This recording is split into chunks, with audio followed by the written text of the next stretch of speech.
Perfect. Okay, all right, so today, let's go. I'm going to blitz through this. You know, the normal instructions. I'll tell you kind of what's going to be on the board and whatnot. We have what 11, 12, 13 today. So let's wrap it up. Let's finish it. Remember, when's our semester test? Monday, Tuesday. So make sure you are mentally prepared for that. If you need help, you have to come in either later today or before school Monday. That will not be your after school today. We have basketball games that are really far away. So that will not be. All right. Number one. Just make sure it's going to be some law of exponents. You're going to multiply these together or distribute a power, something simple. Number two, you're going to simplify radicals. Make sure that you add and subtract them in the end if they can. Number three, it'll be some type of picture. You have to interpret, a couple of different things from that. Number four, you're finding the volume of a object here, or area of an object where something's missing. Number five will be a factor problem where you have to factor completely. You got to know your 5 types of factoring: common factor, trinomial, difference of squares, cube ruler, grouping method. It's going to be one of those, or multiple of those. Number six, you'll have more space on this one, but it'll be a differential quotient. You need to take your time. The setup's the hard part, knowing that you have to use this in these locations. Okay? That formula will be on that semester test, so you'll know it. 7, you have to write that equation for this thing in point slope and slope-intercepts. I'll have the different forms on the board. They're going to be over there. But I will not have the slope formula on the board. You need to know how to find slope. Y minus y over x minus x. Y is on the top, x is on the bottom. That's the number one thing you need to make sure of. Okay? 8. We did this one yesterday where you have 4 different answers here. You're going to have to add these things together, subtract, multiply, and divide. The big thing I'm worried about is if these are in different orders and where these are sitting. So make sure that you're putting them in the right order, especially like when you're subtracting. On this one, it's the f first minus the g second, because that means you have to distribute the negative sign to the g. Okay? I'm really worried about if it's not in the right order, somebody will mess it up. Okay? And then find domain. We did number 9 yesterday. It will not be this difficult problem. It's going to be basically like something like you plug 8 or 3 into age, and maybe there's like just an f back here, so whatever this answer is, then you plug into f. The negative 1 was just something I wanted to talk about yesterday. But the negative 1 will not be done semester test. And then we left off, I think, on number 10 yesterday, where we did long division, correct? And we showed, we had to fill in zeros and long divide. The one thing I was worried about, I don't know if it's long division or synthetic on semester test. I don't know which one it takes. So you got to be kind of mentally prepared to handle either. Make sure you're still filling in zeros and putting them in the right order, even on synthetic, if you have that one, just like this one. Okay, questions. Perfect. And again, after we're done today, if you want to see a certain type, you're not quite comfortable with a certain answer we had, or you want to do another problem, I can always make up something, just so you kind of know. But we're going to continue on. I want to finish this today. So 11, 12, and 13. There's 13 problems on your semester test, so you got to be kind of mentally prepared for that. Okay. All right. Let's jump into it. Number 11. Find the possible roots on this problem. Now, here's my question to you. Do you want me to do that Descartes' rule of sign thing where I do the positive negative chart, or do you just want me to jump into it? Jump into it. Okay, so, because it doesn't matter if you do that or not. You have to find the roots and make sure you're checking and find all the ones that work. Okay, so how we find the roots, you take the back number and you put it over the front number. The front number right here is a 1. So it's going to be the 4 over the 1. And you have to do all the factors of those numbers. So the factors of 4 are 1, 2s, and 4s. Those are numbers I multiply to get as 4s. And then 1 is just 1 and 1. And you make every combination with these on the top, these on the bottom. So if this is a weird number, you're going to have to break that up down here, and then you can make every combination possible without repeating them. So you get a bunch of options. This one's pretty easy. I only have about 6. So it's plus or minus 1 over 1, plus or minus 2 over 1, and plus or minus 4 over 1. Because again, it's always plus minus. I don't care about the negative signs and stuff here. It's always plus minus. So these are my 6 numbers I'm going to check. Now this is the part where you will want a calculator. You want to take a calculator, plug these numbers in, find the ones that work. If you did the positive and negative sign chart, you should have figured out that one positive number is going to work. If you actually did that positive and negative chart, only one positive number is going to work. I think it's the number 4. So I'm going to check 4 here, see if that works. Okay, so I don't have a calculator, so I'm going to do it by division. But 4, so I'm using syntactic dividing. That's a 1, -2, -7, and -4. There's no zeros that I need to work there. Again, I'm doing synthetic because I don't have a calculator in front of me. So dropping the 1, multiplying by 4, adding straight down, multiplying by 4, adding straight down, multiplying by 4, and yes, the number 4 worked. So the number 4 is a root. So far, this is one of the roots that I needed. And yes, you have to list them off on the bottom, like circle them, whatever you need to do. That's one of them. How many more do I need to find? 2. Because this, if you look at the biggest power on this problem, there's 3 roots. This problem. So I've already found one of them. This thing is representing the last of them. This is the reduced function after I divided out the 4. This thing is actually factorable. I can actually pull this thing apart. X plus 1, x plus 1. So what's the roots that represent these? -1. -1, and it's a double root. So -1 actually repeated twice. So there's actually 2 negative numbers and 1 positive number if that works, and it's actually those. That's what you're going to have to do on the semester test day. Something like that. Hopefully it's factorable in the end. If it's not, do quadratic formula. If you need quadratic formula, I'll put it on the board. Okay. Okay, questions about how to do number 11. You have to find all of them that work. So you could, you could cheat and just, plug in every single number there in the calculator and see which ones work. It's too hard. After I found one, just factor it out. Okay, questions 11? Okay. Doesn't try to get this one. Okay. All right, so that was number 11. So you're finding the roots. You don't need to do the positive negative sign chart. Just find the ones that work. When you find them, do synthetic addition and figure out the rest. Okay, let's move on to 12.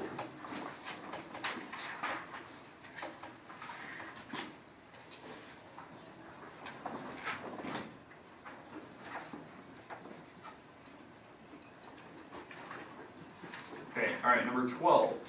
We have to graph this thing. I think I give you a hint on the semester test. I think it says graph this thing using the 7-step method. I didn't put that here. It's going to be the same style of problem. It'll be some type of fraction. You have to graph it using the 7-step method. If you don't remember the 7-step method, figure out where the tails go, X, Y intercepts, symmetry if there is any, and then the 3 asymptotes. That's your 7-step method that we use for graphing. Okay, so to do this, I can tell you, like when I divide these out, the biggest power divided by the bottom power, x squared divided by x, that gives me x to the first. And since that's an odd power, the tails are going to go in opposite directions. So like the actual outside tails will go opposite directions. And it's going to probably go like this. And that's only telling me the outside tails. That's a normal odd graph. Now, I have no idea where that's going to be. We'll figure that out here in a minute. Okay? To figure out X intercepts, if there is any, we have to factor the top apart.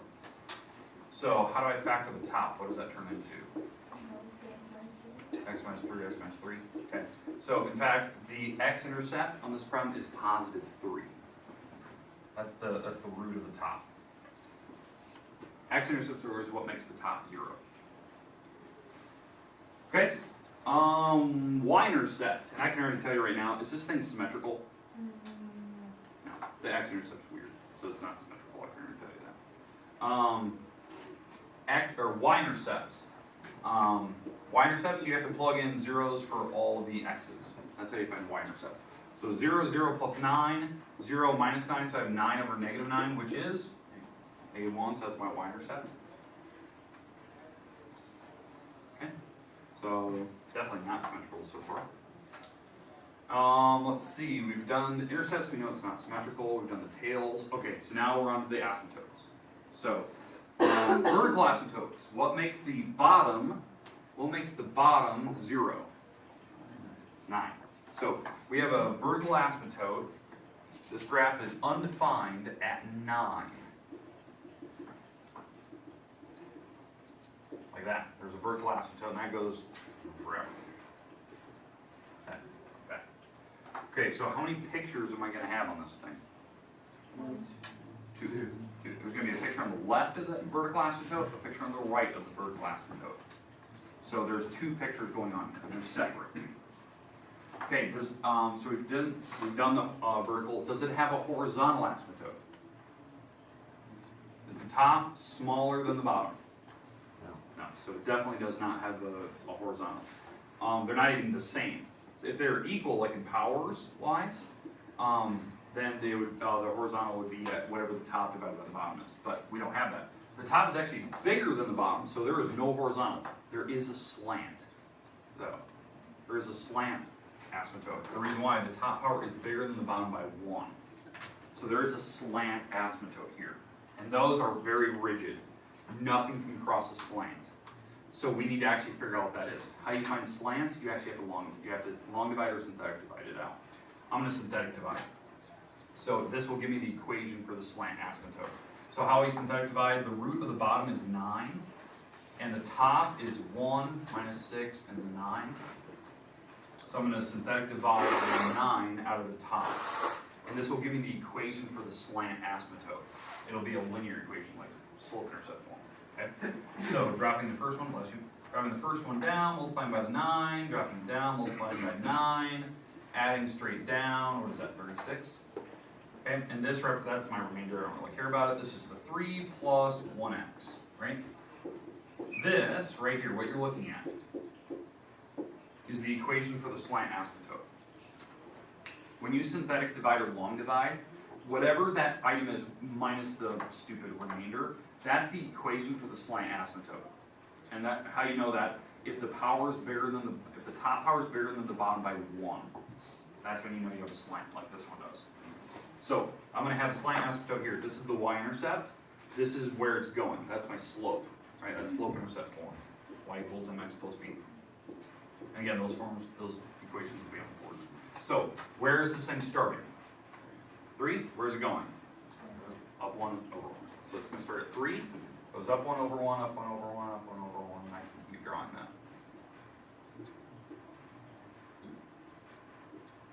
Okay. And let me take a line and get the diagonals.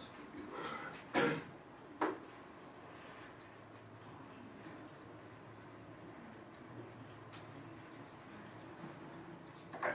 So we definitely have 2 pictures here. I can already tell you where one is going without even plugging in numbers. It looks like one of the graphs is probably doing something like this. It's coming down, it's coming up, passing through these, and then taking off. Probably doing something like that, because I can't go across, so it's not going to go up forever. And probably the other graph, since they're usually mirror images of each other, probably up here. And just to know that, you probably need to plug in a number. Just to know that it's up there somewhere. Okay, so I'd plug in like 10, because 10's over here. And I would see kind of where that graph is, if it's up here, if it's down here. I think it's really high. If I actually plug in a 10 here, just to see where this graph is going, that's up to 100 minus 60 plus 9, all over, plug in a 10, that's over 1. What is that, 40 plus 9, that's 49 over 1. So yeah, it's way up here, it's like 49 way up there. So it's definitely, that's what the graph's probably looking like. Questions with how to graph that? Now again, how I know where those graphs are going, you have to plug in a couple numbers and get kind of a sense for where that thing's going. I'm guesstimating that's probably where it's going. Again, your graph doesn't have to be super exact, but it has to be, in the right locations. That's what I'm checking for. Okay, we're good with that? Number 12? You notice the 7-step method, how it works. Okay, it's not hard. I'm not going to pick a super difficult problem. It'll be pretty straightforward. Okay, are you going to need that still? I know I'm going really fast, but I want to make sure you get some kind of work on this today. Okay, all right. Last problem today, number 13.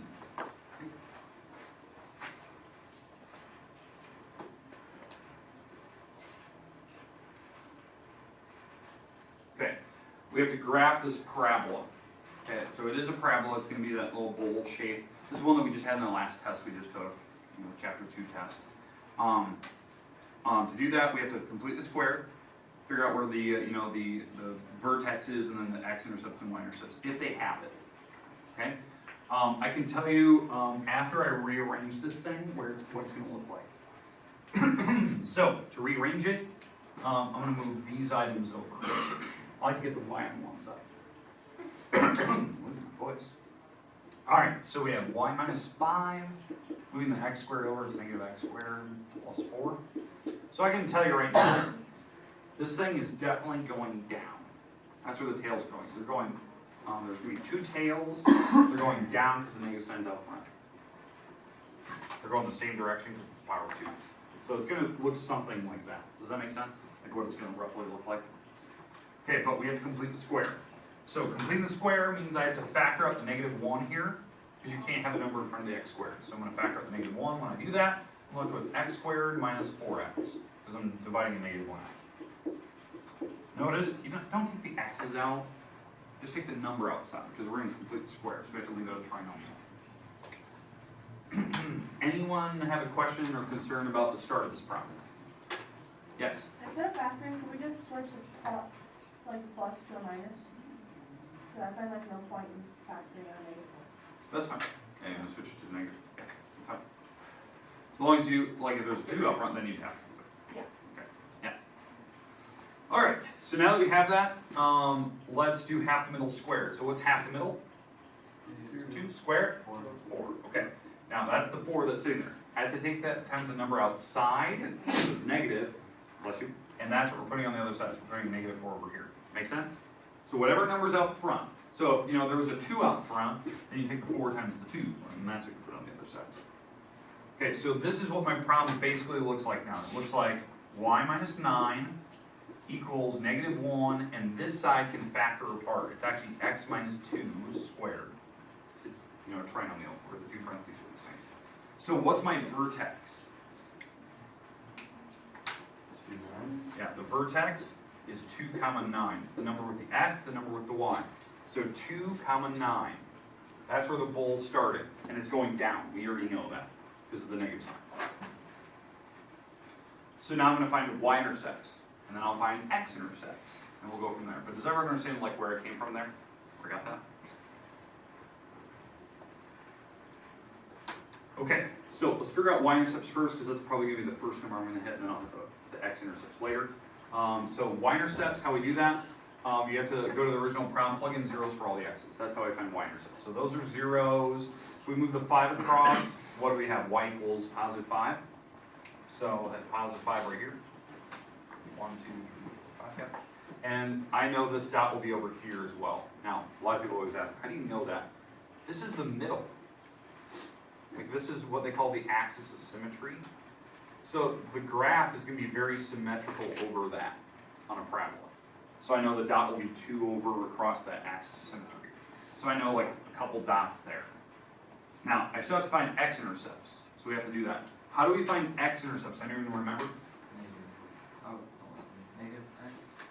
And then 0 for y. 0 in for y. And so Oh, that's x-intercepts. Yep. So if I plug 0 in for y, this is what I have. I have 0 minus 9, negative 1, x minus 2 squared. So this would make negative 9. And now all I do is I solve for x. And you solve it like an algebra problem. So I divide the 1 over first because I want to get the parentheses by itself. So that would make a positive 9. Take the square root to the other side. The square root of 9 is what? Plus minus 3. Then what do I have to do with the 2? Add it. So it's 2 plus or minus 3. So those are my x-intercepts. They actually turned out to be really clean numbers. So what are the two numbers there? 5 and negative 1. So I hit 5, which is right here, and negative 1, which is right there. In fact, that looks really pretty close to what I needed. There you go. You'll have something like that. The problem I picked was directly from the book. You should get very clean, nice numbers. Maybe not square root, like this one, but I mean, you can guesstimate what the number is, like a decimal. And if it's negative, let's say that was a negative square root, like you're taking the square root of negative 9, then it doesn't have any x-intercepts, so you're probably going the wrong direction. Okay, we good? How do you get the y-intercept again? Plug in zeros for x's, Alright. and then solve for y. Yeah. Same rules what we've done. Okay, we're good? Alright, rest time is yours. I believe everything is in the grade book. So if you're missing something, I'll let you know here in a minute. I'll actually read off some names, okay? And if you want to redo anything, remember you have about a week to do that. Make sense? Okay. Rest time is yours, though.